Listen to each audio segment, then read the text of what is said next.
Mais c'est simple, je recevais même des messages des enfants me disant: «Je refuse de te voir tant que tu payes pas 1 200 € à ma mère». Pardon. Mais de savoir son enfant utilisé comme ça fait mal, quoi. Il a rien à faire là, l'enfant, il a pas. Bienvenue sur ma chaîne YouTube. Ici, on va parler de séparation. Tout ce qui est sujet autour de la séparation, complexité de séparation, rupture de lien, conflit de loyauté, aliénation parentale, tout ce sujet brûlant autour de cette séparation sera dans cette chaîne. Si tu veux me suivre, n'oublie pas de t'abonner, n'oublie pas de commenter. Ça permettra à YouTube de mettre ses interviews, son contenu en avant et surtout de pouvoir vous aider et d'aider plein de parents. Merci de ne pas oublier de le faire. Et tout de suite, on rentre dans un contenu. Alors, aujourd'hui, on va entendre un retour de Simon. Simon qui est en rupture de lien en fait avec ses enfants et également son beau-fils.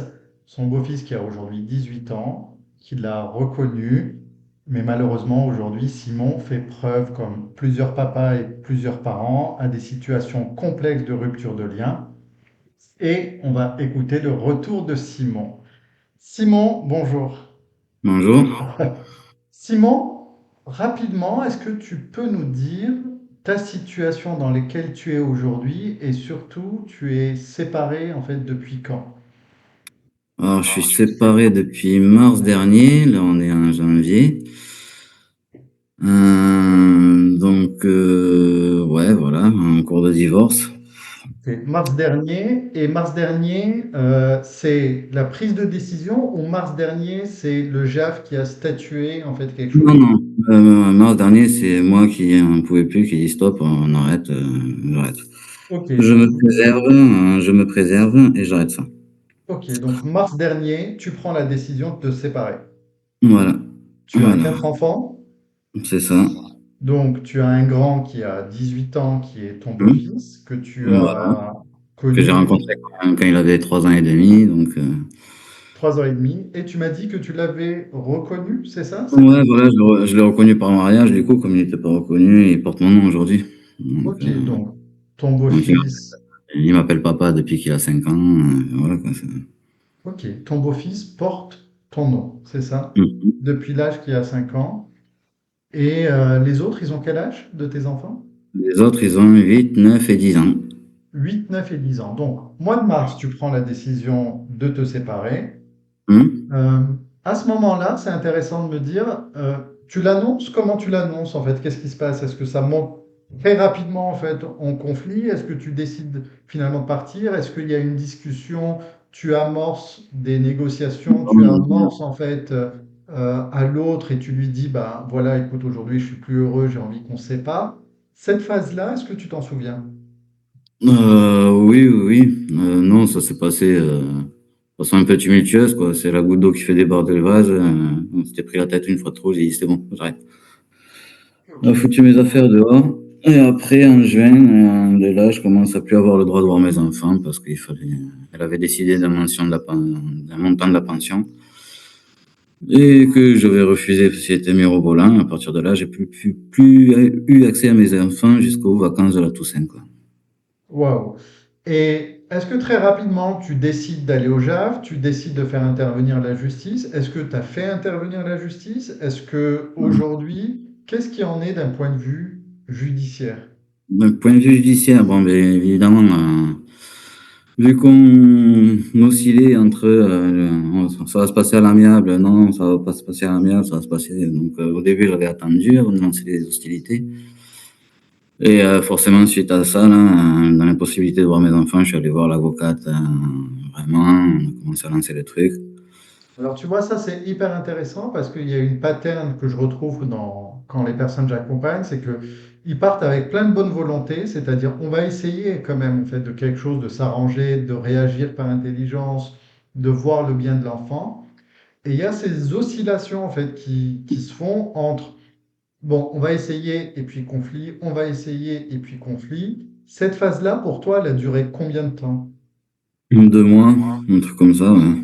2 mois. Ok, donc tu prends la décision après de prendre un avocat et d'aller en justice, c'est ça? Après voilà, mais du coup, pas le choix, hein, de toute façon, donc je continue à lui payer, ce qui me semblait raisonnable de les payer, donc je continuais quand même à les payer ça. Ok. Et tu voyais les enfants à ce moment-là ou pas? Non, non, non, pas du tout. Non. Comment ça se fait que tu ne voyais pas les enfants? Quelle était la cause invoquée? Mais c'est simple, je recevais même des messages des enfants me disant je refuse de te voir tant que tu payes pas 1 200 € à ma mère. Pardon. Oui, oui, oui. Les, tu recevais tous le plus Oui, oui, grand. chacun leur tour. Ah, il y avait donc un chantage fait par tes Voilà, enfants, euh, voilà. écrit clairement, c'est-à-dire que si tu payes pas les 1 200 €, on vient pas te voir? Non, c'était clairement dit dans les messages, c'était les messages vocaux.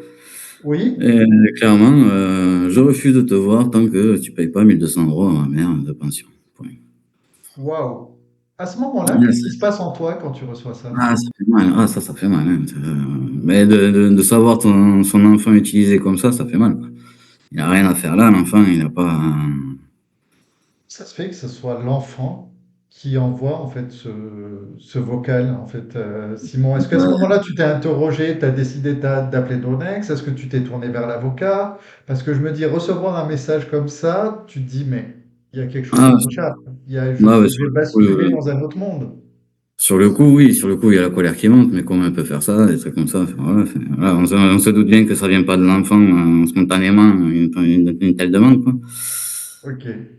Et quelle était Euh, ta réponse, toi, à ça? Quelle était ta posture finalement alors de bon, il y père? avait pas que ça, quoi. Enfin, il y avait pas que ça comme message, j'avais des menaces et des machins, des trucs, bon, bref. Non, non, je répondais pas à ça, j'avais transmis ça à l'assistante sociale qui suivait déjà les enfants, j'avais appris qu'une assistante sociale suivait les enfants. Ok, c'est toi qui as pris? C'est madame qui a pris? C'est tous les deux que vous avez décidé? Non, l'assistante sociale, c'est madame, là, pour me faire passer pour celui qui donnait pas d'argent. Machin, elle était partie gratter des sous, donc, sauf que l'assistante sociale a vu deux, trois trucs qui étaient pas bien. Enfin, bref. Alors Mais, et ça on le voit assez souvent, qui est le mélange ou l'omelette qui est fait entre l'argent et le lien ouais, des enfants. En sachant que, bien évidemment, je le dis encore une fois, c'est deux choses qui sont complètement séparées. Mais malheureusement, dans 100% en fait des conflits, voilà, le sujet argent, bien matériel vient, on ne sait pas de quelle manière, sur le lien en fait avec les enfants. Or, je le dis et le redis, c'est deux choses qui sont complètement en fait différentes. ouais. Et du coup, en fait, à ce moment-là, en fait, vous partez du coup direction JAF et la procédure est lancée. Tu essayes en fait de maintenir un lien.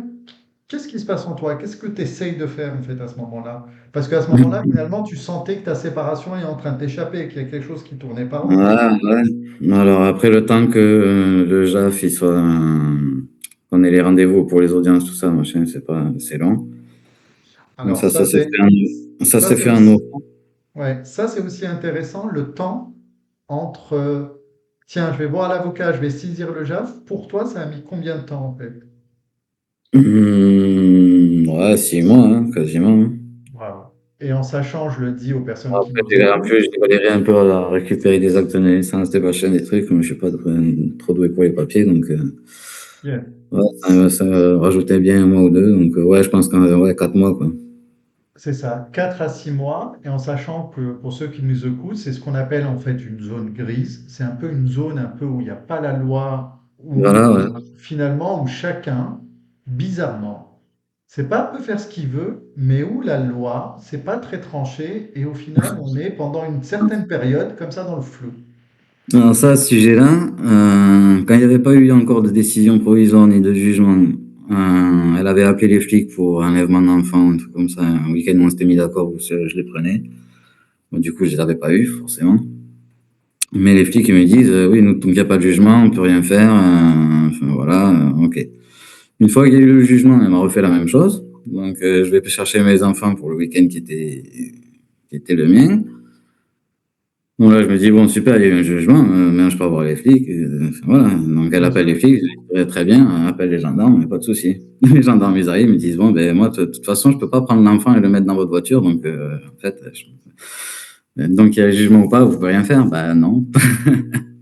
Et ça, Voilà. effectivement, c'est fou parce que d'un côté, effectivement, on dit que la loi prime. Une fois qu'il y a la loi, plusieurs en fait parents, papa ou maman, se retrouvent parfois à déposer plainte pour des non-représentations d'enfants. Et dans certains cas, même avec ça, ils se retrouvent bloqués en disant ben oui, mais bon, qu'est-ce que je voulais que je fasse? Et du coup, il y a deux poids, deux mesures. Voilà, il y a une loi, elle est posée, et parfois des difficultés à faire respecter en fait finalement cette décision, Voilà. c'est ça? À partir du moment où en fait, si l'enfant il manifeste le désir de ne pas venir voir chez le père ou chez un machin, que ça soit manipulé, pas manipulé, machin, on ne peut pas forcer l'enfant, donc voilà. Alors, ça dépend. Ça dépend, et ça, c'est vraiment le point, l'un des points les plus cruciaux. Dans le jugement, qu'est-ce qui t'a été finalement attribué? Que décide le JAF? Ben, du coup, un week-end sur deux, la moitié des vacances. Ok, pour tout le monde, pour les quatre. Ben, alors oui, en plus c'est bizarre. Je dois payer pour le grand qui est majeur, alors qu'il est Oui, décrit comme étant mineur, sauf qu'on ne peut pas l'obliger à venir me voir vu qu'il a 18 ans. Donc, c'est ça. Effectivement, ça, c'est des cas qui arrivent. C'est-à-dire, même si vous avez un enfant majeur, effectivement, vous devez effectivement payer la pension jusqu'au moment, en fait, où l'enfant est autonome financièrement. Bien évidemment, les parents ressortent une forte injustice parce que d'un côté, en fait, il donne pas l'heure à son parent, mais en plus, le parent, en fait, est obligé de payer. Bon, là, c'est la loi, c'est comme ça, on doit mener jusqu'à son autonomie. Et certains, ils disent, bah écoutez, bah, ils payeront pour vous quand les parents seront vieux et quand vous aurez besoin également de quelque chose, vous pourrez vous retourner sur la justice. Mais j'aimerais bien voir le nombre de parents âgés qui vont à la justice pour demander à leurs enfants effectivement des ouais, ouais. compensations. Bon, ça doit exister. Ce serait quand même intéressant. Mais moi, ce qui m'interpelle, c'est que là, je suis en train d'entendre, je suis en train de me dire, bon, ok, le grand est majeur, mais les deux autres, aujourd'hui, ils ont quel âge? Les trois autres, Euh, pardon. les autres, ben, 8, 9 et 10 ans. 8, 9 et tu les vois ou pas? Mais, mais la dernière fois que j'ai voulu les prendre, là, il y en a 2 sur 3 qui voulaient pas venir. 2 sur 3 qui voulaient pas venir, donc il y en a un qui est venu, ou une qui est Voilà. venue. C'est ça? Et les deux autres, quelle était Les autres parce l'issue? qu'ils dorment mal chez moi, qu'il y a des souris, enfin, que des trucs qui sont pas vrais, quoi. Mais c'est tout d'ailleurs. C'est tout ce qu'ils ont dit. Non, mais chez toi, je dors pas bien parce qu'il y a des souris. Et voilà. Je dis, ah, d'accord, ok. C'est tout. Oui. Bon. D'accord. Et quelle est la posture parentale de l'autre parent à ce moment-là? Ouais, c'est une posture un peu ridicule. Genre, bah, vas-y, je t'en perds.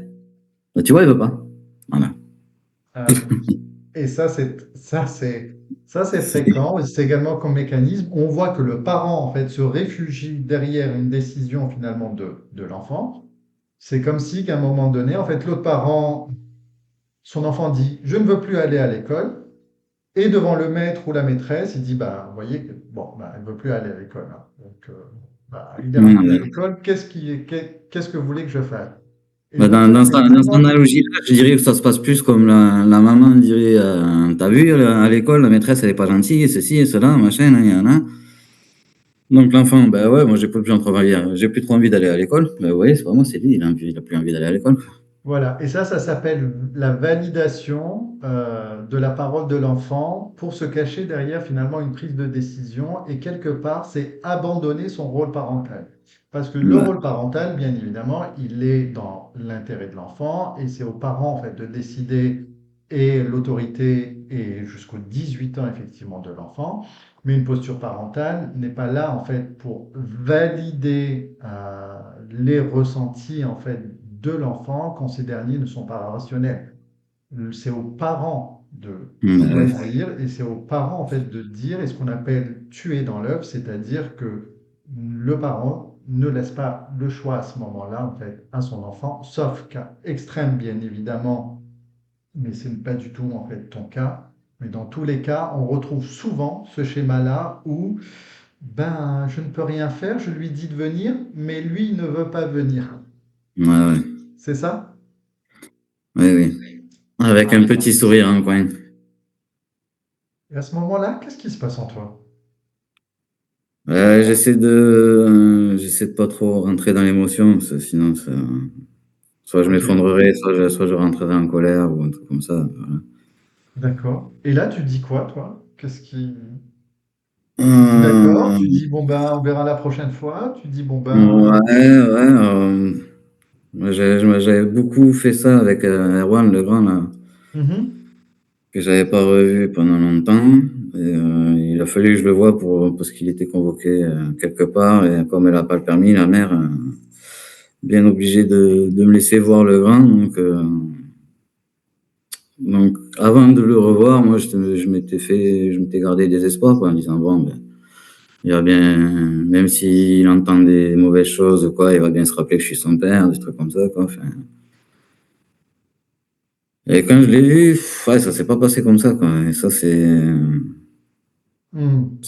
c'est un peu dévastateur, quoi, de dire, bon, mais tu sais, il se rappelle même plus que tout ce qui s'est passé entre nous, quoi.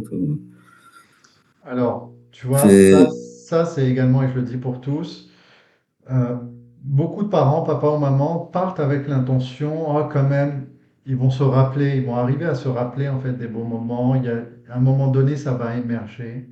Mais durant cette période-là, et je le vois en paterne et même parfois sur des ados que j'accompagne, les enfants ou l'ado font ce qu'on appelle un biais de sélection et d'omission. C'est-à-dire, ils vont sélectionner que un moment où il y a eu une parole, où il y a eu un conflit, en sachant qu'avoir des conflits avec ses enfants, ça arrive dans toutes les familles et c'est normal. hmm, Mais l'enfant va faire un biais de sélection, il va garder que ça en mémoire, c'est-à-dire un événement, et paradoxalement, il va faire ce qu'on appelle un biais d'omission, c'est-à-dire il va oublier, on ne sait pas comment, mais ça va effacer à un moment donné de sa mémoire ben, les bons moments en fait, passés en fait, avec son parent. Et quand on l'interroge, est-ce que tu as des bons souvenirs, est-ce que tu as des bons moments? Alors soit c'est minimisé, oh oui, oh, bon, je suis allé à Disney, ou oui, on est allé là, mais bon, comme si que c'était rien, alors que quand même, ce n'est pas rien. Ou bien l'enfant dit, non, non, bah, je n'ai aucun bon souvenir. Ça a été ton cas, c'est ça? Moi, j'ai pas trop pu discuter avec lui. C'est en fait, voilà. C'est un moment, il m'accusait d'un truc qui était mensonger. Donc là, j'avais un document sous la main qui pouvait lui prouver que c'était mensonger. Je lui montre. Je fais, mais tu vois bien là, que c'est pas la vérité ce qu'on t'a dit. Il Ok, fait, ah, attends, pour remettre dans le contexte, il t'accuse, c'est ça? Le grand, ouais, il ouais, t'accuse de ok. quelque chose de mensonger Voilà. Je lui prouve avec le document que c'est pas vrai. par un document de justice, par un document... Ouais, c'est un document administratif, quoi. C'était pour une histoire de carte mutuelle, un truc comme ça. Donc, je lui montre que tout le monde est couvert, que tout ça, là, hein, Alors, juste pour rappeler, il t'accuse de quoi? Si t'as pas envie d'en voilà. parler, c'est ok. Si tu veux, Bon, mais il m'accuse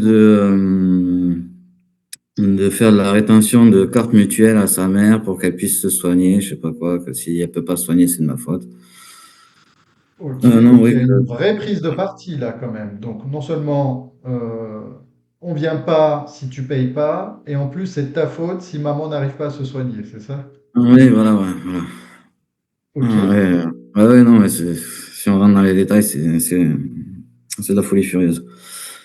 Du coup, je lui montre l'attestation, tout ça, sur le téléphone. Je dis, voilà, tu vois bien que tout le monde est couvert, ta mère, toi, ton frère et soeur. Enfin, voilà. Hmm. En plus, on peut pas virer quelqu'un comme ça, donc voilà, tu vois bien que c'est pas la vérité ce qu'on t'a dit là. Et là, ah ouais, je sais pas, non, je sais pas. Hop, puis bon, muré dans le silence. Ah, intéressant. Ok. Et après, Après, muré dans le silence. Voilà. il se mure complètement dans un silence, c'est ça? Ouais. Bon, après lui, il est autiste, donc c'est pas Hmm. comme les autres gamins de 18 ans, mais bon, c'est. Ok, donc un peu atypique, un peu particulier, un peu, c'est ça? Ouais, voilà, ouais. Ok. Mais, euh, mais ouais, ouais, complètement. Voilà. Et, Euh, et du on coup, a beau aujourd'hui, mettre, on a beau mettre les évidences en face des yeux, il y a rien qui se passe, quoi. ouais, je comprends. Et du coup, aujourd'hui, en fait, tu ne les vois plus du tout? Là, faut que je suis censé les récupérer à l'école, donc voilà. La dernière fois, ils étaient pas à l'école le vendredi. D'accord. Impossible de les récupérer chez leur mère. Et puis, je pense que ça va être comme ça, peut-être pas tout le temps, parce que sinon, ça va lui être répréhensible, mais ça va être comme ça souvent, je pense. Ok. Tu dirais, toi, il n'y a plus du tout de duo parental entre Ah toi et non, ton ex. Il n'y a plus du tout ah de non, non, OK, on s'entend pas, OK, ah non. on est en train de se déchirer comme ex-couple, mais bon, quand même, nous avons des enfants, faut qu'on garde un duo parental ensemble quand même pour eux. Impossible. Impossible. OK. Qu'est-ce qui fait que selon toi que c'est impossible ou que ça a été impossible de, allez, on va tenir, OK, notre couple n'a pas tenu, OK, ce que tu penses de moi, ce que je pense de toi, on va le garder. De côté en termes de ressentiment, mais quand même on a une fonction parentale et un duo parental à garder pour nos enfants. Qu'est-ce qui fait que que ça a été impossible selon toi? Moi, je pense que quand on est avec quelqu'un qui aurait tendance à être dans la manipulation, Ok. ça va être très compliqué de garder une relation correcte avec. Hmm. Parce que on pourrait mettre en lumière, on pourrait démasquer un petit peu les pratiques ou les trucs comme ça.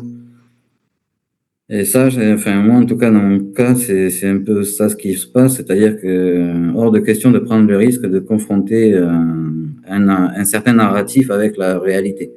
Ok. Et donc, à partir de là, impossible d'avoir le moindre dialogue sensé, calme ou quoi que ce soit. À chaque fois que je suis devant elle, je prends des insultes, des menaces, des machins. Ok.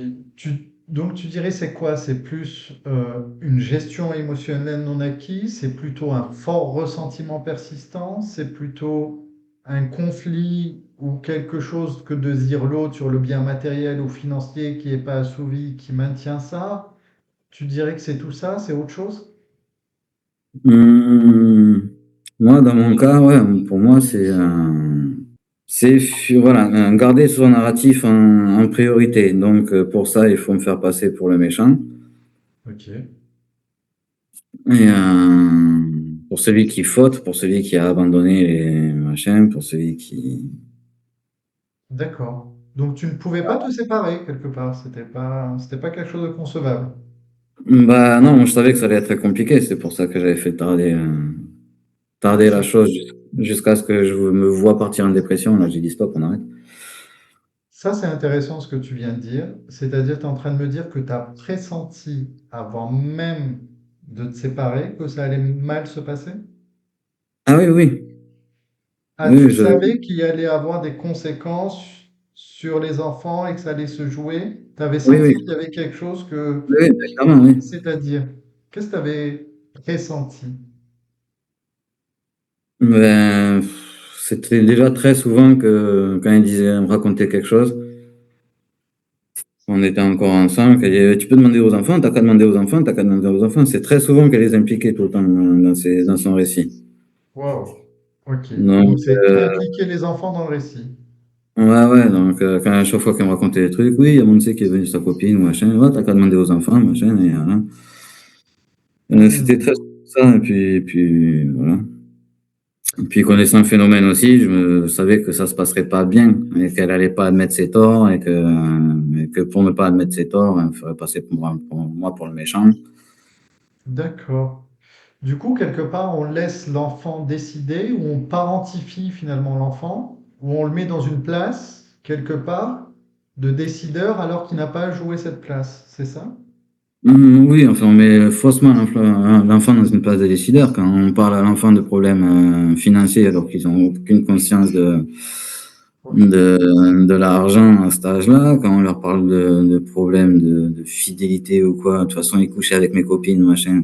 Waouh. Alors que c'était pas vrai en plus, Alors, mais voilà, quand on fait des trucs comme ça, là, c'est pas. Ouais, là on est en train de mélanger parce que le sujet c'est que ce soit vrai ou pas, ce n'est jamais en fait un sujet. Ce qui se passe dans le couple Oui, parental doit rester dans le couple certainement. parental et ça appartient à l'intime du couple parental. Et du moment qu'on commence à partager ça avec son enfant ou ses enfants, on est en train d'outrepasser en fait quelque chose. Là, moi, je me reçois des invectives de mes enfants, du style, ouais, de toute façon, il a pension, on en parle, des trucs comme ça, ou de toute façon, oui, on sait bien que tu les aimais, les copines à maman. Mais qu'est-ce que c'est ça, des trucs, oh là là. Waouh! Non, j'essaye de, Et à ce moment-là, ça te fait quoi, tu vois? ouais, ça fait mal, hein, D'accord. après, moi, ça fait longtemps que je me fais accuser des trucs qui sont un peu farfelus, donc, Waouh, moi, ok. j'ai appris tout ce qui n'est pas vrai, que ça me passe au-dessus. Par Et contre, quand ça vient de ses enfants, même si c'est pas vrai, là, ça passe pas au-dessus. bien Parce que, évidemment. alors là, c'est compliqué. C'est très, très compliqué à gérer. Parce que si je me défends à essayer de rétablir la vérité, Oui, je place l'enfant dans un conflit d'intérêts encore plus aigu que ce qu'il n'est aujourd'hui. oui. Avec des difficultés pour lui, enfin voilà, des réflexions qu'il n'est pas censé avoir non plus. Si je me défends pas, je le laisse avec des idées farfelues dans la tête, me concernant, Oui. et sachant que le meilleur des choix à faire, c'est de le laisser avec des idées farfelues dans la tête, mais c'est pas facile. Ah non, c'est C'est hyper compliqué. C'est le c'est tiraillement pas de facile.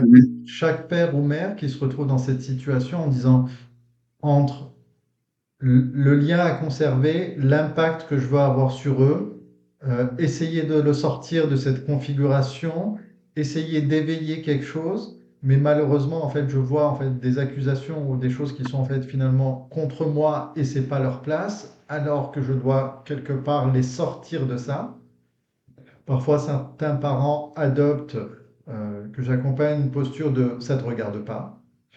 C'est plutôt sain d'essayer de sortir l'enfant rapidement, mais effectivement, parfois il y a un tel flot en fait déversé sur le parent, souvent ce qui n'est pas digéré ou exprimé par l'autre parent, ça va être les enfants qui vont l'exprimer. Ils vont se mettre en soldat ou en gardien euh, d'un ressentiment que l'autre parent ne s'est pas apaisé. Mais du coup, comme il n'est pas apaisé, il ne va pas apaiser les enfants et on tombe dans cette escalade en fait. C'est ça? Voilà. Ok. Ouais, ouais, carrément. Et du coup, aujourd'hui, en fait, Simon, avec toutes ces épreuves, donc là, le lien, tu dirais quoi? Il est coupé? Il y a encore une possibilité? Tu as envie de faire réintervenir le JAF parce que les autres sont quand même en fait bien mineurs et il n'y a aucune raison quand même qu'on te prive de voir tes enfants et ce n'est pas à eux de décider à cet âge-là. Ils peuvent être entendus bien évidemment par le JAF. Ça ne veut pas dire que le JAF va suivre leurs décisions. Il y a plein de possibilités encore. Aujourd'hui, tu es dans quoi? Alors, le JAF, moi, attendez 2 secondes. Désolé, j'ai le chat qui fait des siennes. Pas de souci. Euh, Moi, le JAF, j'ai un peu abandonné pour les audiences préliminaires, j'ai parlé de mes difficultés. C'est comme si je n'avais absolument rien dit.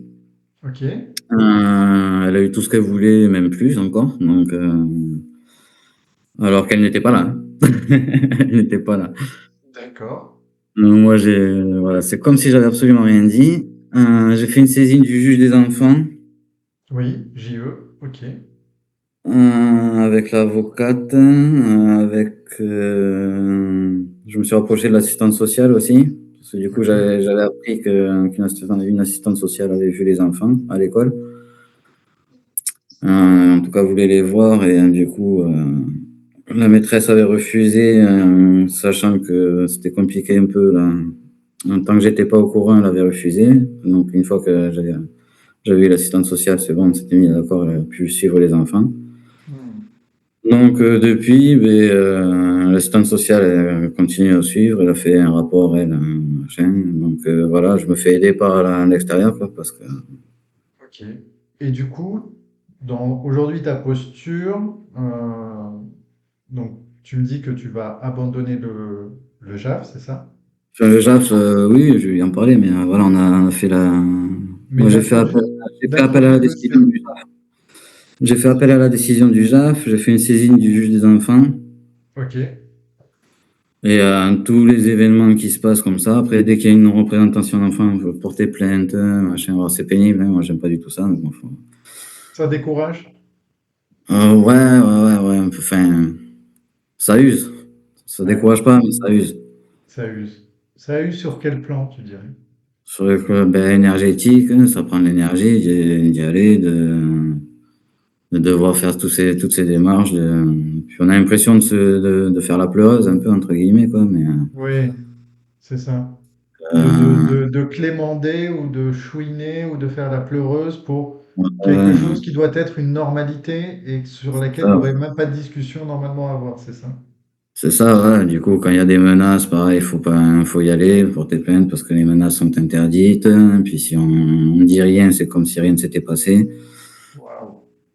Voilà, voilà, faut pas hésiter à appeler des assistantes sociales, des machins, voir qu'est-ce qui est sur le Mhm. coup d'avoir, qu'est-ce qui n'est pas, qu'est-ce que. Compliqué, ouais. Ben, Ouais, ouais. Simon, tu dirais la période la plus compliquée, est-ce que c'est du début jusqu'à aujourd'hui ou Donc là, je pourquoi? crois que là, je suis dedans, là. Là, je suis Là, dedans. t'es dedans. Ben, depuis que j'ai vu le grand, déjà, que tous Oui. mes espoirs se sont effondrés, enfin, j'ai pleuré pendant une semaine, ça, c'est sûr. Mhm. Euh, Tous les soirs, ouais, c'était très compliqué. Très Ouais. compliqué à vivre. Donc ça, Tu ouais, c'était sens une, que... c'est une des pires périodes. Et puis là, de sentir les autres qui s'éloignent petit à petit, qui ne veulent plus, voilà, un après l'autre. Ouais. Et Waouh. c'est pas facile du tout. Ouais. Voilà, Donc, c'est dévastateur, quoi. c'est dévastateur. Ouais. Est-ce que tu avais conscience au début, si on remonte, que ça pouvait aller jusque-là? Non, je savais que ça allait être compliqué, mais jusque-là, non, je pensais pas. Vraiment. Ouais. Et ça, je le dis aux personnes, attention, quand vous rentrez dans un processus de séparation, mieux vaut être guidé, mieux vaut être accompagné, mieux vaut être soutenu.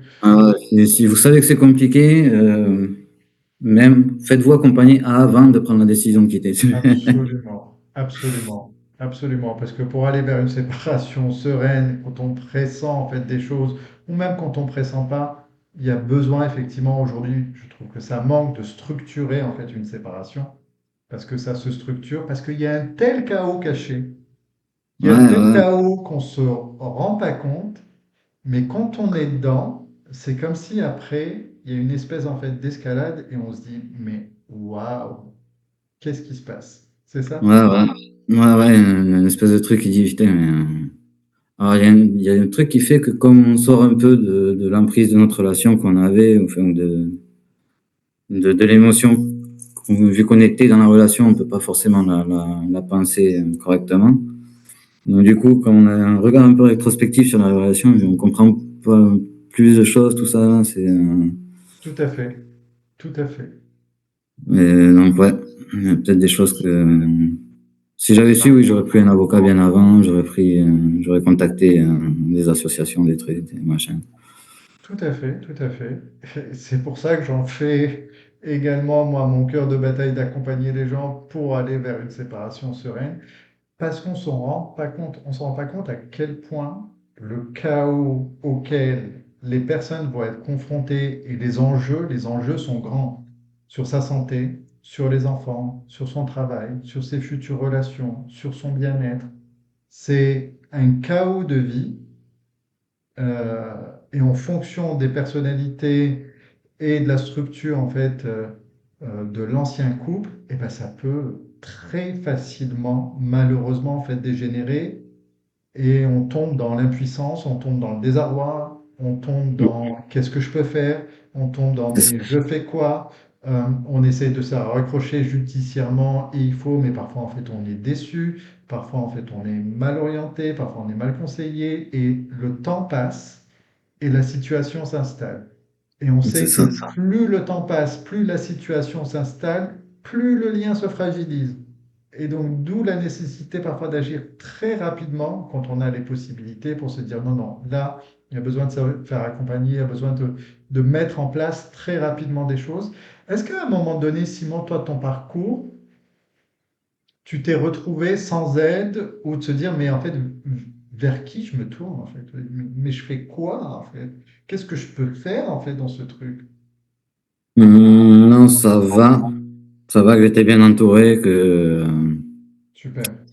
que j'ai rencontré une fille avec qui ça se passe bien et qui elle, à chaque fois prenait le téléphone. Ah, il y a ça, il y a ça, il y a ça, tu peux faire ci, tu peux faire ça. Ah, trop bien. Donc, ça va, j'ai au moins ça de mon côté, c'est que j'ai rencontré une fille carrément bien et qui sans elle, je sais pas où je serais là, ouais. Magnifique. Ça, c'est beau. Et oui, l'amour et la sortie par la voie de l'amour, c'est une belle porte quand on peut et d'être soutenu comme ça euh, par son conjoint, par sa nouvelle femme ou homme, c'est vrai que c'est une aide la plus précieuse qu'on peut avoir. Ouais, ouais. Simon, qu'est-ce que tu conseillerais aux parents, père, mère, qui disent ouh, si je me sépare, ça risque d'être compliqué, ou les parents qui se disent oula, là c'est en train de vraiment de partir à volo. Est-ce que tu as des conseils, toi, Hum. à donner de ton expérience aux parents? Déjà, si vous avez des amis qui vous disent, putain, je sais pas comment tu fais. Moi, je pourrais pas, hein. Moi, je pourrais pas. Prenez pas ça à la légère. Prenez pas ça à la légère. C'est-à-dire, C'est un appel au secours de vos amis qui savent pas comment vous le dire, je pense. qui vous dit de dire Ok. quoi? Mais fuis, parce que là, t'es en danger. Ouais, enfin, voilà. Mais ouais, j'en ai parlé à des amis. Hein, je fais, vous l'avez pas vu tout ça, là, machin. Et si, mais toi, quand t'en parlais, tu disais rien, donc, enfin, Hmm. tu, tu voulais pas voir les choses. Et Ne à pas part voir des, quoi? De pas voir quoi? la toxicité de la relation dans laquelle on est, ou, Ok. voilà, enfin, voilà, voir les choses évidentes. C'est-à-dire quand quelqu'un te dit oula, je sais pas comment tu fais pour tenir, Ouais, pour faut toi c'est creuser un ça. signal de dire oula, je suis en train de trop me suradapter, c'est ça? Ouais, faut creuser là. Il y a quelque chose qui. Voilà, quand vos amis vous disent ça, au final, enfin, en tout cas pour les hommes, mais les femmes peut-être c'est un peu plus disserté, on va dire. Mais ouais, chez nous, en tout cas dans mon cercle à moi, voilà, on se dit pas non plus trop les choses. Et à part ça, des trucs comme ça, voilà. Mais ça, je me rappelle avoir entendu ça quelques fois de quelques-uns dire, oh, ça, je sais pas comment tu fais quand même, parce que je l'avais pas pris comme j'aurais dû le prendre. Comment t'aurais Euh, aimé le prendre? bah, de façon sérieuse, à dire oui, effectivement. Moi non plus, je pourrais pas. Enfin, je devrais pas pouvoir. Ok. Donc de pas se suradapter, c'est ça? De pas trop prendre Ouais, plaisir. voilà, ouais. C'est Ouais, compliqué durant ces périodes, hein. on peut appeler ça de la suradaptation. On va appeler Ouais. ça de la faiblesse, mais ouais. Il doit y avoir des termes plus techniques. Je ne sais pas si tenir autant c'est de la faiblesse ou c'est vraiment quelqu'un qui Ouais, essaye de tenir malgré les difficultés et une forme voilà. de courage dans Il y a la faiblesse d'un côté et de la force de l'autre, quoi. il y a toujours également de la force quand même là-dedans. Parce que Oui, évidemment. tout le monde ne peut pas tenir en fait ces situations-là. Et il faut être sacrément armé pour pouvoir quand même les tenir. Quoi d'autre tu donnerais comme conseil, Simon? Après, chaque situation est un petit peu unique, donc après, ouais. Après, voilà, se faire accompagner. Se faire Ouais. accompagner. Et oui, se faire accompagner. Ouais. Mm. Préparer le terrain, se faire accompagner, effectivement, c'est des gros conseils. J'ai pas hésité à témoigner de ses souffrances aussi. Parce qu'au début, moi, je n'osais pas trop parler de l'intime, de la relation, enfin, voilà, de ce qui se passait vraiment dans la maison, quoi. Ouais. Au final, faut dire les choses, faut parler, quoi. bien sûr, faut Mais parler, déjà, faut dire les choses. ça permet d'organiser dans sa tête aussi, de se rendre compte qu'il y a plein de choses qui sont pas normales dans ma chaîne. Complètement. Donc s'ouvrir à l'autre plutôt que se renfermer, pouvoir parler au lieu de tourner tout seul dans la tête, vraiment se faire accompagner par des personnes compétentes qui maîtrisent aussi tous ces sujets-là, de pouvoir en Mm. fait exprimer et surtout sortir d'une forme de honte, de culpabilité, de remords que peuvent avoir les personnes, d'impuissance, et Mm. qu'il est nécessaire aussi d'en parler. Très juste. Ouais, moi, Simon, je me suis oui, fait prescrire des séances de psy pour ça, là, donc, parce que voilà. bien sûr, bien évidemment, bien évidemment. Simon, euh, imaginons, je sais pas, on est dans 5 ans, 10 ans, 20 ans, tes enfants tombent sur cette vidéo, ils voient leur père, ou petits-enfants voient Mm. leur grand-père. Qu'est-ce que tu aimerais leur dire? Que, Mm. qu'ils entendent tout ça et le parcours qu'a passé leur père, les difficultés qu'a passé leur père. S'il y avait quelque chose qui vient de ton cœur, que tu veux livrer à ta descendance, c'est quoi? Mm. Ouais, que je lâche rien. Je vous jure que je lâche rien. Ouais, je fais ce qu'il faut. C'est beau, c'est beau. Simon t'espère le meilleur à venir et que la descendance, la vie, plein d'autres choses puissent ouvrir des portes pour toi et pour eux. Yes. Simon, merci beaucoup. Merci à toi.